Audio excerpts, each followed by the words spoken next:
Serbia's ruling party claims victory in Sunday's municipal elections, including a runoff vote in the capital, Belgrade. 2024 marks the 80th anniversary of D-Day, but officials decided against hosting the Russian President Vladimir Putin.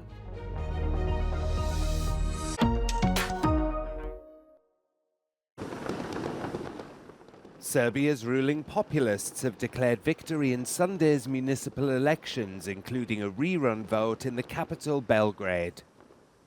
Prime Minister Miloš Vučević told reporters that the party had swept the board, winning all but 4 municipalities. Od severa do juga, znači od Subotice do Niša I od Užica pa na istok, svuda gdje su održani izbori, naša lista Aleksandar Vučić Srbija sutra čista I ubedljiva pobjeda. Tako da, čestitam svim građanima. President Aleksandar Vučić said his party had won a majority in the Belgrade City Assembly, most likely claiming 63 out of 110 seats. Predstoji nam težak rad, predstoji mnogo problema. Kao predsjednik Republike I kao prijatelj svim mojim ljudima mogu da kažem da očekuje nas teško vreme, užasno teško vreme za koje nismo ni krivi ni zaslužni, a tiče se spoljnopolitičke situacije I bit će samo teže. But opposition politicians claim there were major irregularities at the polls. Skirmishes were reported in Novi Sad when opposition members tried to enter a hall packed with SNS activists and police moved in to stop them.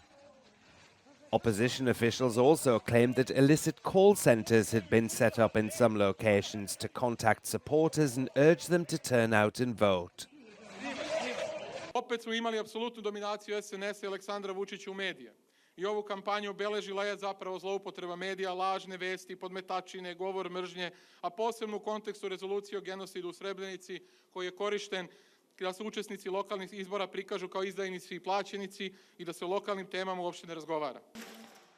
But the ruling Serbian Progressive Party said their activists' activities were in accordance with the law. Official results are expected to be released later on Monday.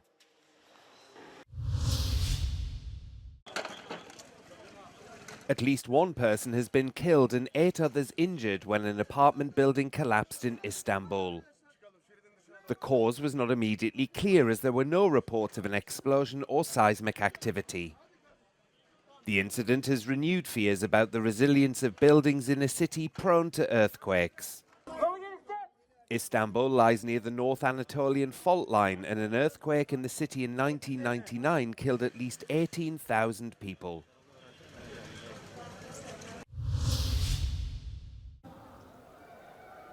Thousands of people have protested in Berlin against high rents and forced evictions. They're demanding radical changes to housing policy, including a national rent cap and a ban on arbitrary contract terminations. Over half of Germans live in rented accommodation, with 80% of Berlin's population renting their homes. According to a report released last month by the Berlin Hübbank, rents have increased by more than 18% to almost €14 per square meter.